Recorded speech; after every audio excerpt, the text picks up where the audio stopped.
In Chapter 2, The Fundamental Desire for Knowledge, we are examining our natural need for knowledge. When we begin to think, we produce thought. This thought content goes beyond what is given to us in observation. This creates a gap between what we know and what we can observe. This gap between knowledge and perception separates us from the world. It naturally raises questions that we need to answer.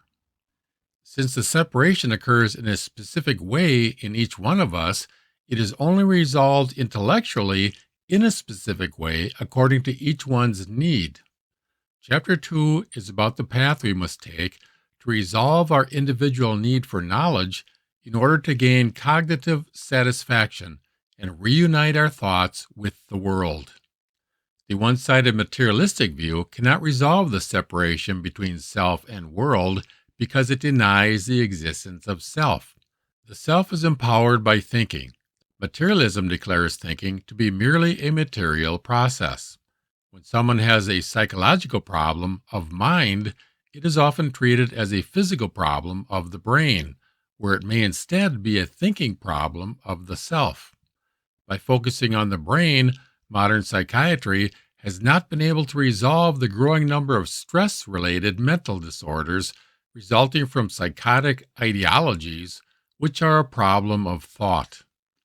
The one-sided spiritualistic view cannot resolve the separation between self and world because it denies the world and instead immerses itself in reading spiritual theory. No matter how hard we pray or how certain is our belief, the mind cannot produce a single concrete object or event in the physical world. Viewing yourself as solely a spiritual being can be an attempt to escape our existence in a real world, a longing to return to a spiritual womb.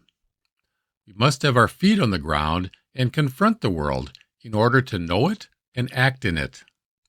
The realist does not have the problem of the spiritualist. If you want something done in the world, contact a realist. He turns his attention on the world and gathers experience by combining his observation with thought to gain practical experience. The realist uses the experience of the world to successfully realize his intentions. This dependence on the world has its own limitations. The realist's intentions can be limited in scope and idealistic vision. The idealist vision is not limited by practical experience of the world.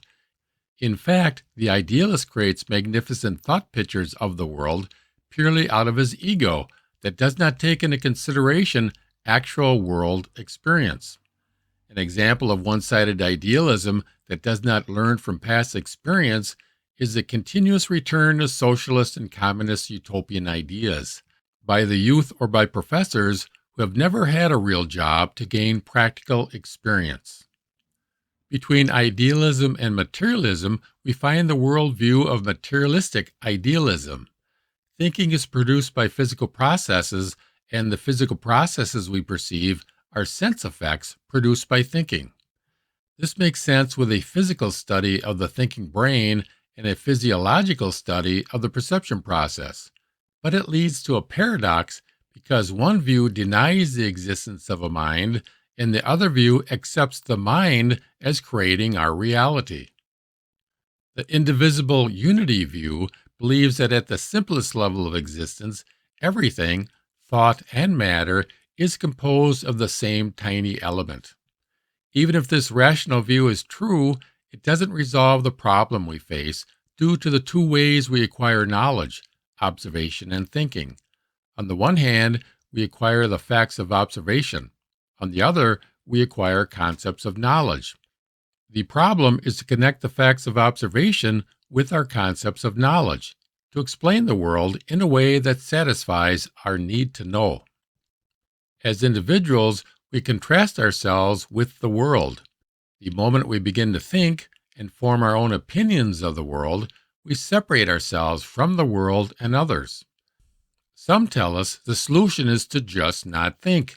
In other words, we should return to the unthinking state of a child to regain our lost unity with the world. We should climb back into the protective womb of our mother. Rather than struggling to deepen our thinking like a mature adult, we should find happiness by returning to the innocence of a childlike ignorance. Here we are given our first clue to resolving the separation. Know that you are within her and she in you. The path to reconciling the outer world with our inner world of thought is to look for nature within. How do we find nature within us? Or how do we find the thought within us that corresponds to the outer workings of nature? Before knowledge appears in all its clarity, we first have a feeling for it. While we are observing things, we can feel the intuitive thought arising within us. A feeling of harmony indicates we are approaching the thought that will unify us with the world. When we place our thinking attention upon the world, the conceptual essence of a thing arises within us. This conceptual essence exists in our thought and also exists in the world. Therefore, it intellectually unifies our self with the world. When we intuitively grasp the concept that corresponds to the perceptible world, in that moment of insight we all experience, we experience a feeling of harmony in that moment and have an idea that becomes a powerful force in life. Thinking separates us from the world, but it also unites us with the world when we develop it. The problem of knowledge is a gap in our understanding of the world. It's resolved in the conceptual realm by intuitively experiencing a new clarity of understanding. In the realm of concepts, we find our conceptual knowing organism, a living knowledge base that adds something more to our existence and speaks to us through intellectual intuition. Steiner concludes with an academic disclaimer.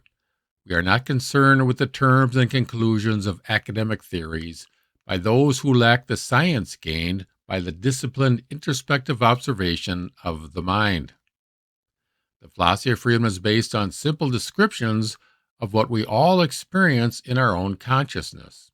We all have the ability to verify the principles of development in the philosophy of freedom by making simple observations of how the mind works. We all can recall a past thought, identify a feeling, and examine the motive of an action. The philosophy of freedom is not intended as merely an intellectual exercise in philosophy. Real life experience is given philosophical names. It is intended to uplift and empower each moment of practical life. To do this, it begins by encouraging the reader to start becoming aware of how we experience everyday life.